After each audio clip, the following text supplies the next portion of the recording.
열왕기하 9장 27절입니다. 27절부터 마지막 절까지. 오늘 본문은 세 사람이 등장을 하죠. 유다 왕 아하시야와 이세벨 그리고 에후입니다. 유다 왕 아하시야의 죽음, 이게 27절로 29절 말씀입니다. 이 죽음을 통해서 우리는 한 가지를 보죠. 잘못된 교제의 결말. 이 교제, 무슨 교제죠? 이 아하시야의 아버지인 여호사밧, 이 여호사밧, 정확히 말하면 뭐 할아버지라고 할 수 있겠죠. 이 여호사밧과 아합의 교제의 결말이 오늘 본문입니다. 어쩌면 여호사밧이 아합하고 교제하지 않았고, 또 그 깊은 교제, 제가 말하는 교제는 깊은 교제예요. 안 믿는 사람하고 이웃집 산다든지, 안 믿는 사람이 운전하는 택시를 안 탄다든지, 이런 걸 말하는 게 아닙니다. 깊은 교제를 말하는 겁니다. 그것이 없었더라면 북왕국이 에후의 반란으로 정권이 바뀔 때 남왕국은 아무 영향을 안 받았을 거예요. 그런데 그 교제의 결말이 지금 괜히 옆에 있다가 얻어 터진 것이죠. 그래서 이제 오늘 이 아하시야의 죽음으로 끝나는 게 아니에요. 이제 10장을 가보면 더 비극적인 사건이 등장을 하죠. 그것도 여호사밧의 잘못된 교제 때문에 생긴 비극입니다. 없었어야 할 비극인 거죠. 유다의 역사에 가장 치욕스러운 그런 사건들이 지금 일어나고 있는 거예요. 그 출발이 오늘 본문이라고 할 수가 있습니다. 이 아하시야는 아합 집안의 사위가 돼가지고 자기 조상의 잘못된 교제 때문에 그렇게 된 거죠. 그래서 여기서 죽게 됐는데 뭐 죽음 자체에 대해서는 뭐 설명할 것이 없어요.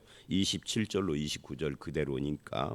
우리는 여기서 하나님의 뜻에 어긋난 교제나 또는 동맹, 뭐 요즘은 동맹이라는 것은 국가의 문제니까 뭐 그렇다 치고 개인적으로는 교제가 되겠죠. 또 하나님의 뜻과 어긋난 교제뿐만이 아니라 하나님의 영광을 가리우는 그런 뭐 인맥 또는 소위 우정, 이런 것들도 있다 하는 것을 알게 됩니다. 내가 이 사람과 깊은 교제를 맺는 것이 하나님의 뜻일까? 그것이 하나님의 영광을 드러내는 것일까? 가리는 것일까? 이런 거 좀 생각을 해야 돼요. 만약에 그렇지 않으면 깊은 교제까지 가지 말고 그냥 인사하는 정도야 누가 뭐라고 그러겠어요. 근데 늘 어울려 다니고 이런 것은 좀 문제가 있는 거예요. 사람이 사람을 좋아하는데 뭐라고 말하면 할 말이 없습니다. 그러면 그냥 그 길을 가셔야 되겠죠. 그러나 사람이라 할지라도 내가 좋아하고 가까이 해야 할 사람이 있는 것이지 아무나는 아닌 거예요. 구체적인 예를 제가 들지는 않겠습니다. 구체적인 예를 들다 보면 또 좀 그러니까 그래서 이제 저를 예를 들면 저는 그냥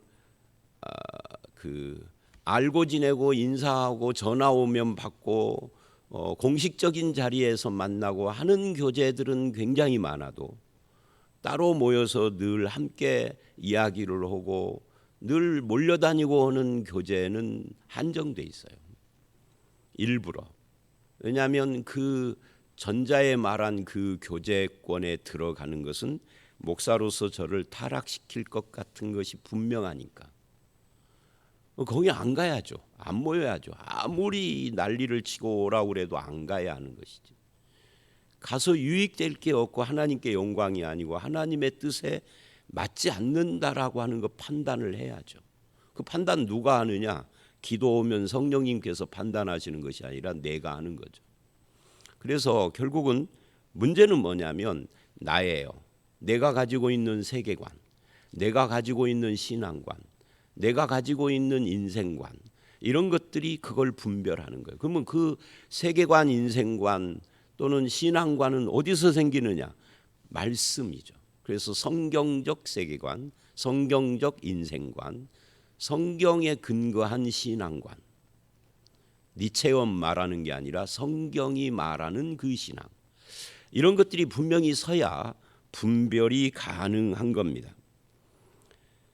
그래서 저나 여러분의 인간관계와 교제는 죄악의 길로 가는 교제인가, 하나님의 영광을 가리는 교제인가, 그리스도인의 향기를 악취가 나게 하는 그런 향기가 아니라 악취로 만드는 교제는 혹시 아닌가? 반대로 이것이 우리를 거룩하게 하는 것인가? 정말 향기 나게 하는 것인가? 영광을 드러내는 것인가? 선으로, 믿음과 선으로 가게 하는 그런 교제인가를 확실하게 분별을 하셔야 합니다. 그 다음에 오늘 본문의 두 번째로 30절로 37절을 보면, 여기는 좀 길게 봐야 하는데 이세벨의 죽음입니다. 이 이세벨은 북왕국의 바알 숭배를 도입을 한, 물론 이세벨이 시집을 오기 전에도 바알 숭배들이 있었겠지만 이세벨이 아합에게 시집을 옴으로써 왕이 전 국민을 상대로 이 종교를 선전을 하니까 확산이 됐겠죠. 그래서 이 바알 숭배를 도입한 여자예요. 그것을 확산시킨 사악한 여자예요.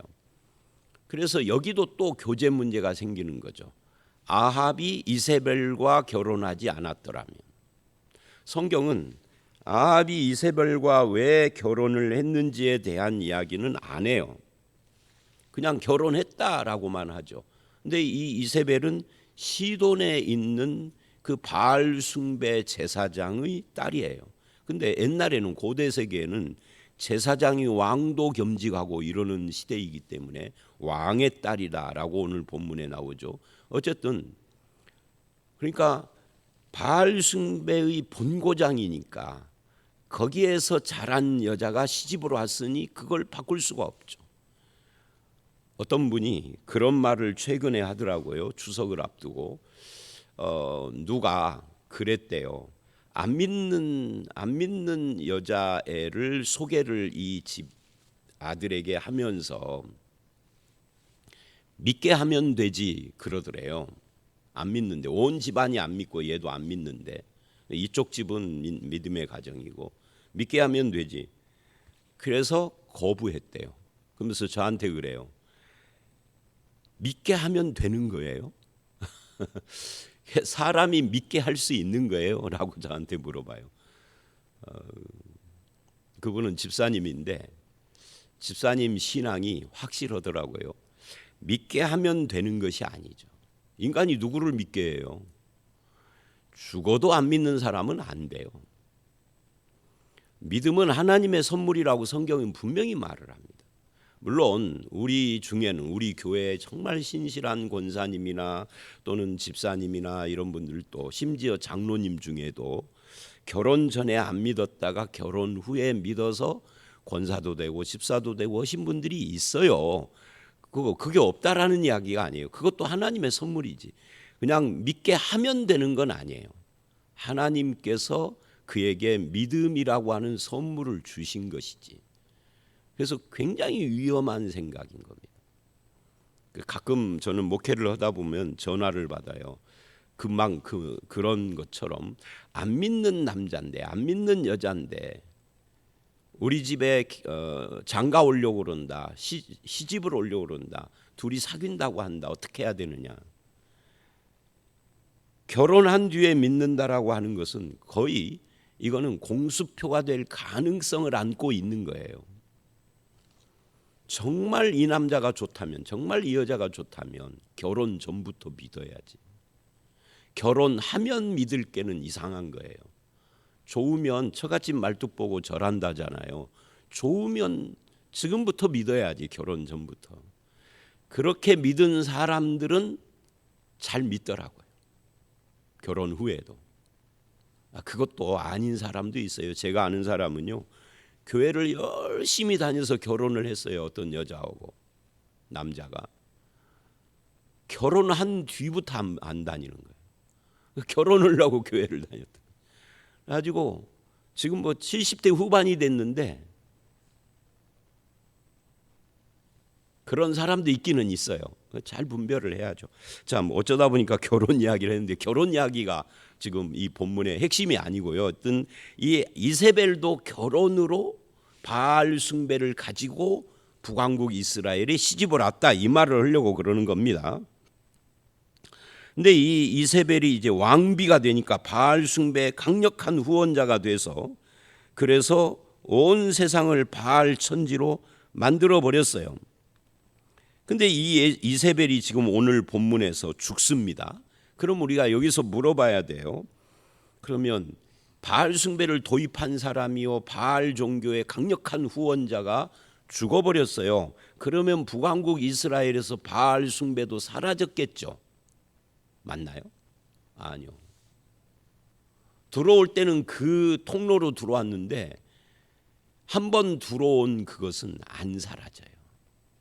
그래서 북왕국이 아수르에게 멸망할 때까지 이 바알 숭배가 이스라엘을 지배를 해요. 한 번 들어온 종교나 문화는 쉽게 사라지지 않습니다. 그건 가정도 마찬가지예요. 그래서 하나님이 심판하실 수밖에 없는 거죠. 왜냐하면 이스라엘이 하나님의 심판으로 70년 포로 후에야 유다까지도 바알 숭배가 들어오고 이제 그렇게 되는데 이 남북이 다 멸망을 해서 바벨론의 70년 포로로 갔어요. 그래서 이스라엘의 종교가 완전히 폭망한 것처럼 보이는데 놀라운 것은 그 70년 포로를 끝내고 돌아와서 뚜껑을 열어보니까 수백 년 동안 사라지지 않았던 바알 숭배가 다 사라졌어요. 여호와 신앙은 남아있고 그래서 북왕국 이스라엘이 멸망하고 남왕국 유다가 이어서 150년 후에 멸망한 것이 하나님의 뜻이에요.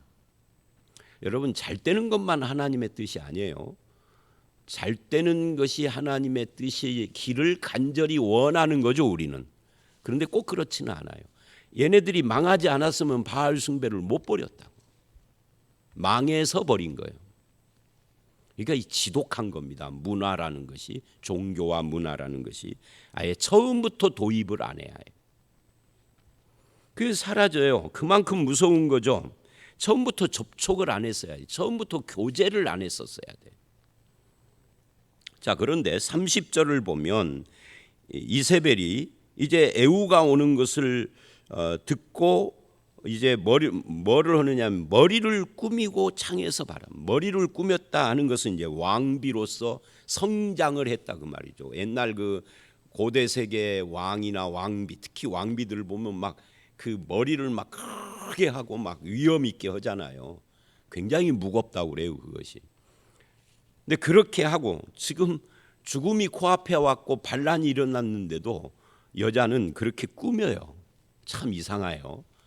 왜 그렇게 꾸미는지, 자존심인지. 그러다가 애우가 들어오니까 이렇게 말을 해요. 주인을 죽인 너 시므리여 평안하냐. 이 시므리는 누구냐면 열왕기상 16장 9절 이하를 보면 자기의 주군을 죽이고 왕이 된, 말하자면 반역한 그 종자예요. 그런데 이 시므리가 왕이 됐는데 왜 여기서 갑자기 시므리가 등장을 하느냐면 이 시므리를 죽이고 왕이 된 사람이 바로 이세벨의 남편의 조상이에요. 그래서 이 아합을 아합 왕조라고 하지 않고 오므리 왕조라고 합니다. 왜냐하면 아합의 아버지가 오므리고 이 오므리가 시므리 이름이 오므리 시므리. 그래서 참 한국 사람들이 읽기가 좀 그러는데 시므리를 죽이고 자기가 왕이 된 거예요. 그러니까 도찐 개찐이고 겨 묻은 개 똥 묻은 개인데 근데 왜 시므리를 말하느냐면 이 시므리는 열왕기상 16장을 가보면 왕권을 잡아가지고 7일 천하를 했어요. 7일 만에 또 반역이 일어나서 이 아합의 아버지인 오므리에 의해서 죽은 거죠. 그러니까 이런 이야기예요. 네가 지금은 왕권을 잡아도 7일 천하로 끝날 걸. 이제 이렇게 지금 말하면 악담, 저주하는 거죠. 근데 하나님은 그렇게, 이게 아무리 이세벨이 그래도 저주를 해도 하나님의 뜻이 따로 있는 거예요. 에후도 영원히 가지는 않지만 에후도 몇 대를 가요, 아합처럼. 자, 어쨌든 이세벨은 지금 저주하고 있는 겁니다. 그러나 사람의 저주는 아무 의미가 없어요. 그러면 사람의 저주만 의미가 없나요? 사람의 축복도 의미가 없어요. 예를 들어서 제가 여러분들에게 축복을 계속 이야기하면 축복받을까요? 반대로 내가 여러분에게 계속 저주를 퍼부으면 저주받을까요? 제가 그런 말을 들었어요. 어느 교회에서 이제 목사님하고 교인들 간에 이제 문제가 생겼. 목사님이 새벽기도 끝나고 강단에서 막 소리를 지르며 기도를 하는데, 우리 교회는 조용히 기도하는 교회지만 저주 기도를 막 하는 거예요.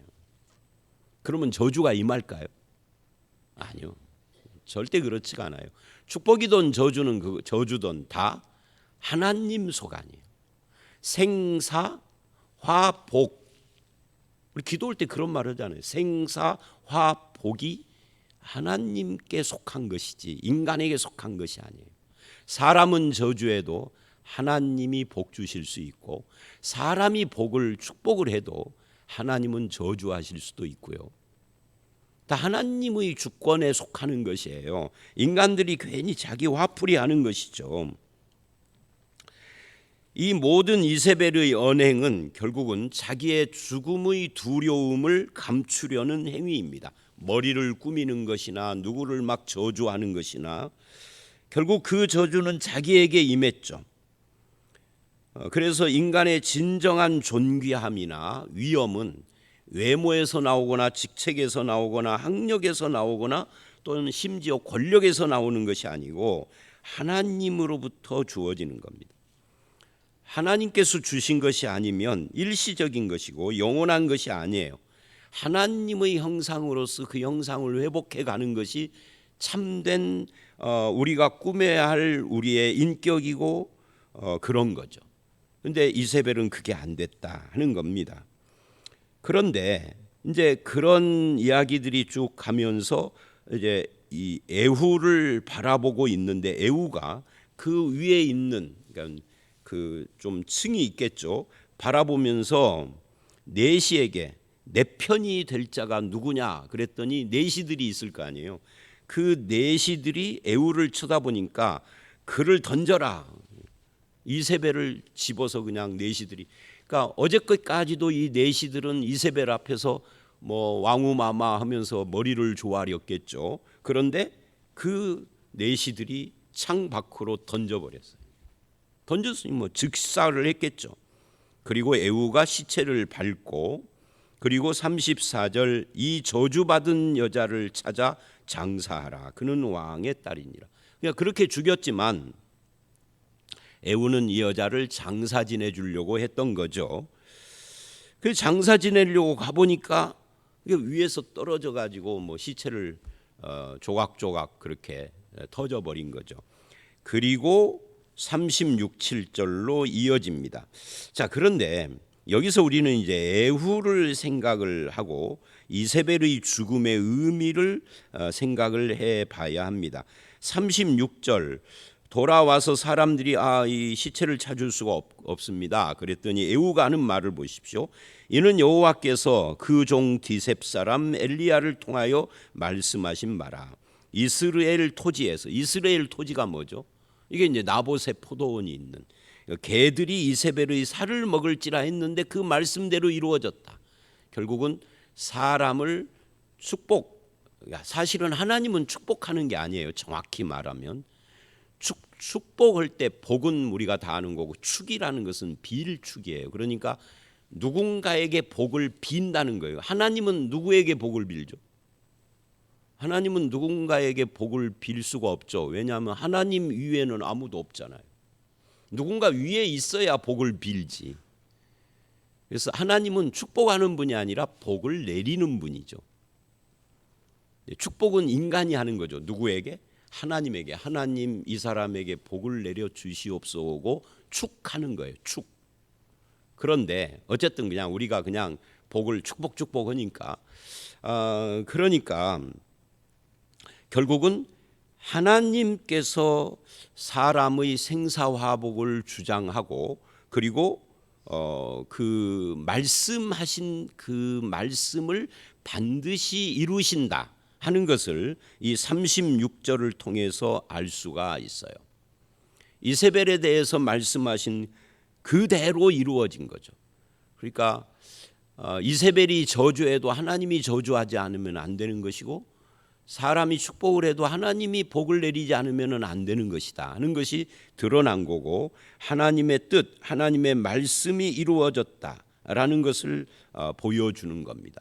그리고 우리가 예수를 믿으면은요, 예수 믿은 것이 여러 가지 좋은 것들이 있는 중에 하나가 뭐냐면 그 세상의 저주와 죄와 이런 것들로부터 싹 해방이 된 거예요.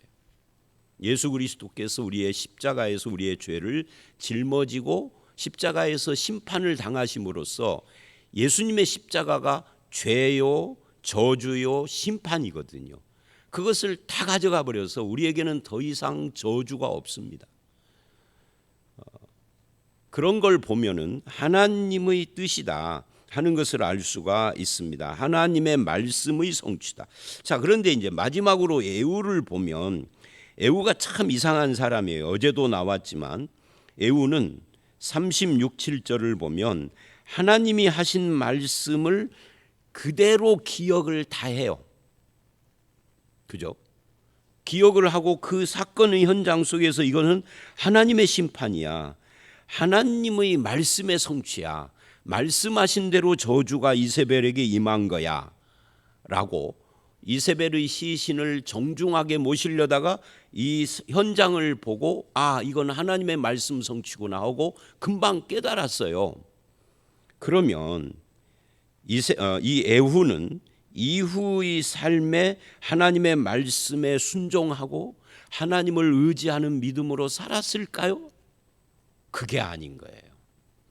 이후의 에후의 삶은 하나님의 뜻을 실천하는 삶하고는 좀 거리가 멀어요.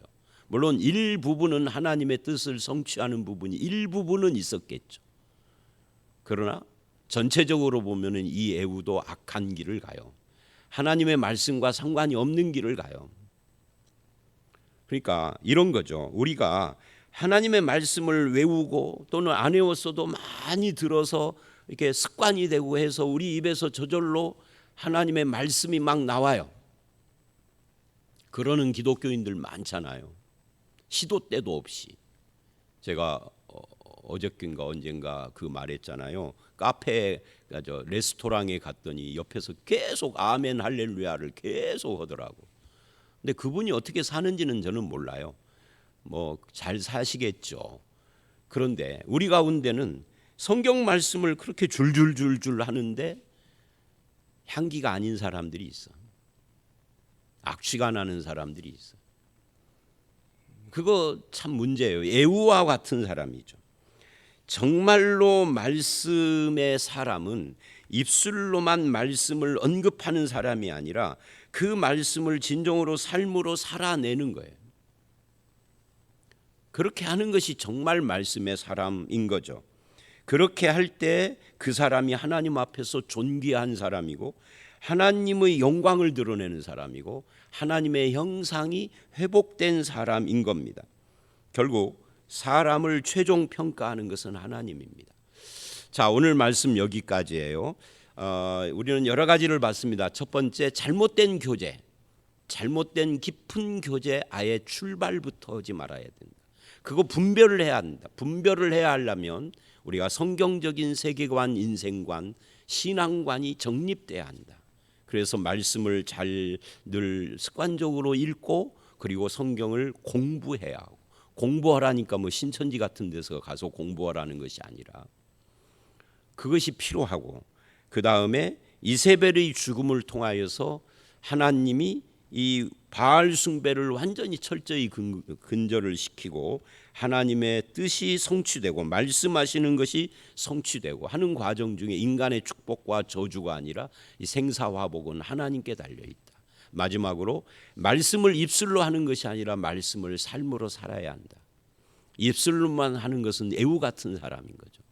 입술로 하지 말라는 게 아니에요. 입술로 했으면 삶으로 나와야 하는 것이죠.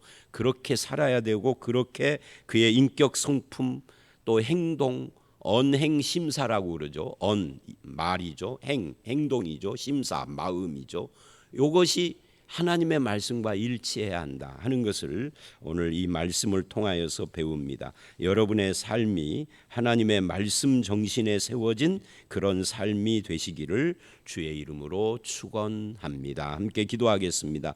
하나님, 유다왕 아하시아의 죽음을 통하여서 그의 조상의 잘못된 교제가 어떻게 결말을 맺는지를 봤습니다. 이 안타까운 죽음 앞에서 우리도 우리의 깊은 교제가 하나님의 뜻에 어긋나고 성경적인 정신과 어긋나는 것은 아닌지 우리를 살피게 하시고 우리가 성경적인 세계관, 성경적인 인생관, 성경에 근거한 신앙관을 바르게 정립할 수 있도록 인도하여 주시옵소서. 인간은 자기의 기분과 성격과 상황에 따라서 누군가를 저주하고 축복을 하지만 생사화복은 하나님의 손에 있다라는 것을 다시 한번 확인합니다. 아버지 하나님, 내가 하나님 편에 서게 하시고 하나님의 뜻의 길에 서 있을 수 있도록 인도해 주시며 하나님의 뜻과 말씀이 입술에만 있지 않고 우리의 성품 속에, 우리의 행동 속에, 우리의 삶 속에 나타나도록 주께서 우리를 인도하여 주시옵소서. 주께서 오늘 이 하루도 우리와 동행해 주실 줄 믿사옵고 예수님 이름으로 기도드려 싸움나이다. 아멘.